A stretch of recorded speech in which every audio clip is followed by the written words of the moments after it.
Hey everyone, welcome back to the channel. So in this video we're going to be exploring something that's actually gained quite a bit more attention in the comment section recently, namely the Barnum Effect. And for those of you who aren't familiar with this term, the Barnum Effect refers to the tendency for people to see vague and general statements as highly specific and personal to them. But today I'm going to argue not only is the Barnum Effect inevitable in typology, but it's actually a good thing. And here's why. Let's start with a fundamental truth. Human differences are subtle and nuanced. While models like the Big Five aim to elucidate these differences between people, they often do so on a highly superficial level. Let's be honest, five-factor models of personality tend to point out the obvious, what we already know about ourselves and each other. And this isn't a coincidence. It's necessary for traits to be overt and obvious for them to be empirically measurable. But the advantage of such focus upon overt characteristics of personality, such as in five-factor models, allows everything to be placed on a spectrum. And you'll realize when you look at Big Five distributions of personality differences, most people are in the middle, between person A and person B. It's more likely than not for them to have subtle differences between each other, even on that superficial level.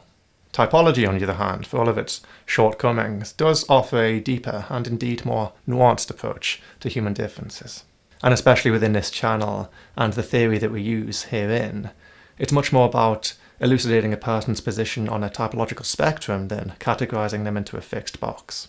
But this is where the Barnum Effect comes in. If you see yourself in many different types, this is not a failure of the system, it is simply a feature. Why? Because you contain multitudes. Typology is not about narrowing yourself down into one rigid category, but rather about elucidating all parts of yourself. Sure, there does tend to be an inherent psychodynamic symmetry here. If one part of yourself is more overt, perhaps another part is more covert. But this doesn't necessarily mean one part is stronger than another. It can be healthy to think of personality types even as levers.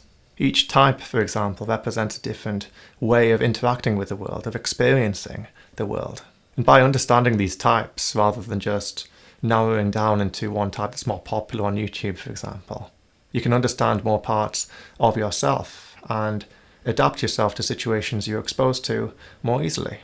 Is there a core part of a human disposition? Absolutely. I'm a strong believer in the 50-50 rule. And this can vary between people as well. Even in the personality psychology literature, some people have stronger personalities than other ones. This means personality traits which carry across situations more often, whereas other people have weaker personalities. This doesn't mean they're weak people, it can even be a strength. It simply means their core dispositions are having less effect on how they adapt to the situation they're exposed to. So there's always going to be a dispositional aspect of personality. When I say levers and switches, I'm not talking about betraying your core sense of self. But you should always remain open to the different parts of yourself that you haven't necessarily explored yet, or trained. And systems such as CPT, for example, give us a means to do so. As many people know, ever since the start of the channel, I've been combating stereotypes, I've been combating rigidity. The greatest ultimate aim of CPT is to free people from themselves.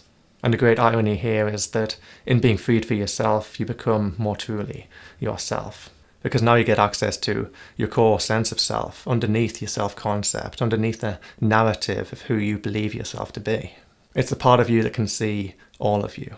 The Barnum Effect actually helps with this because it allows you to see yourself in the different types. It restricts you, it prevents you from narrowing down into one rigid box. And this is not about diluting your uniqueness, but much more about integrating various different aspects of yourself into a more holistic understanding of who you are.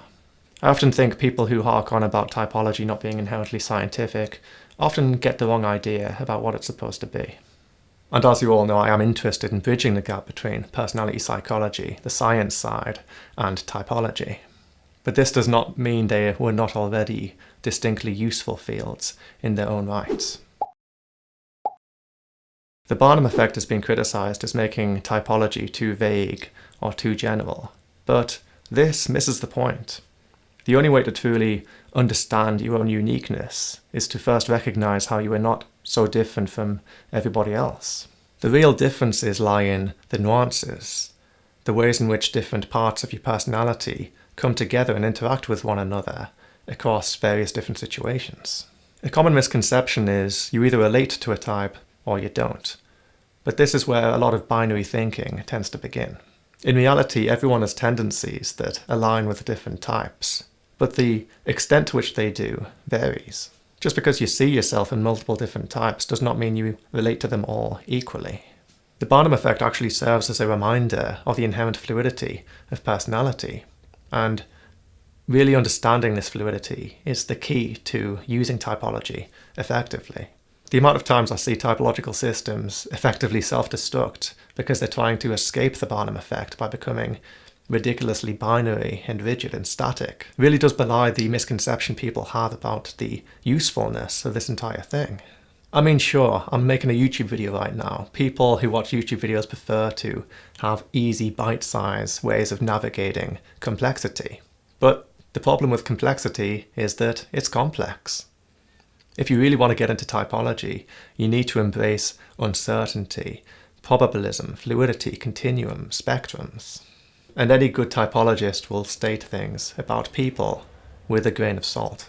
And the more effectively a typological system can allow people to see the entirety of who they are over time, and encourage them to explore all aspects of cognition, both realized and unrealized, the more effective a typological purpose it ultimately serves. The onus isn't always upon the audience in order to use typology in a healthy way, to interpret binary statements with a grain of salt, in order to mitigate, for example, the potential of labeling theory, whereby people identify with a label rather than who they actually are. Because when you identify with a label, there's a very good chance you're going to be overlooking the rest of yourself that does not fit within it. Now, it's important to clarify where the Barnum Effect can actually be a really valid criticism of typology. And often this pertains to situations where a typological system makes definitive statements about people. It's like saying because you are X, you are automatically not Y. Constructing a binary either-or mentality rather than a both-and.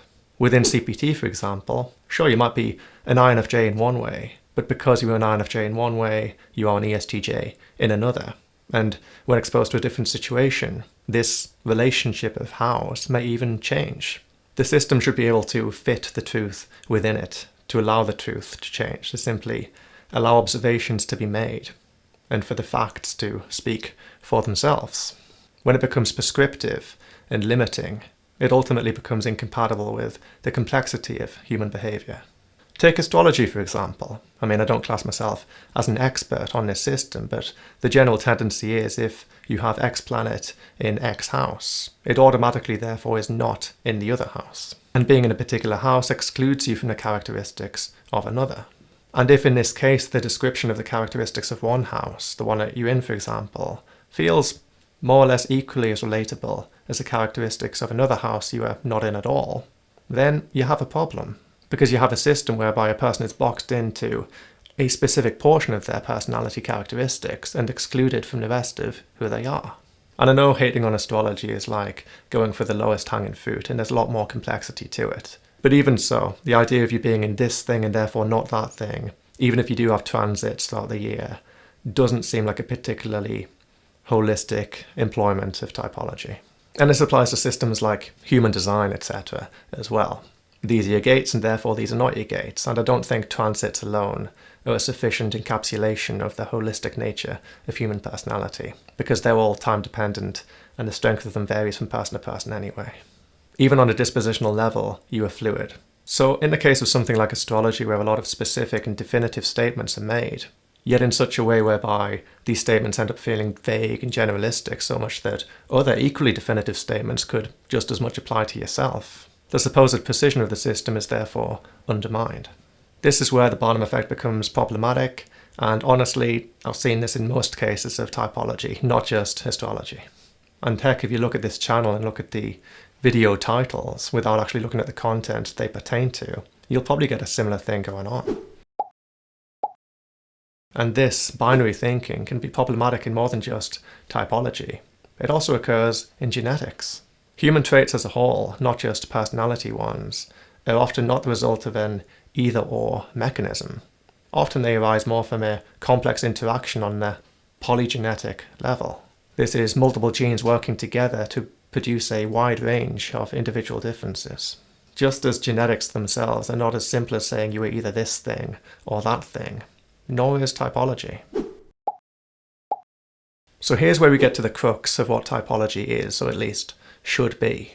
It is ultimately still an either-or system, but this either-or mentality pertains to the ways in which a person is this thing, rather than the whats of who they are.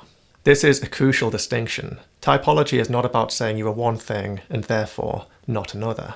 Instead, it is about elucidating the way in which you are one thing, and therefore the way in which you are another. It is not about categorizing yourself as this or that, but rather about understanding the ways in which parts of your personality express themselves. Especially on this channel, the focus is much more cognitive. You might be more inclined towards one way of thinking, acting, feeling, experiencing, but this does not automatically exclude you from another. It is all about the how, not just the what. In the theory we work with on this channel, CPT, a type is merely a starting point, a point of cognitive origin and return. It's a tool that helps you navigate the different functions within yourself. The Barnum Effect is desirable here because it opens your mind to the possibility of all cognitive functions in all permutations within you. It neither obliges you to use them all equally, nor says that they define you in any way. But it does help you understand how to access them, and whether or not you should want to. And a lot of that is situational. The absence of the Barnum Effect would be the absence of connection to the wider picture of personality. So if you're looking for something that is eerily accurate or highly personalized to you, you probably need more than just a YouTube video or general category to relate to. You really need to do a deep dive into how these various different cognitive permutations, these cognitive functions and types interact within you. But here's the thing, typology is not divination. It's a self-reference system. It is not about discovering some profound insight into your ultimate destiny. It's about giving you tools, about equipping you with the means to explore various different tendencies within yourself. And that's where the real power lies.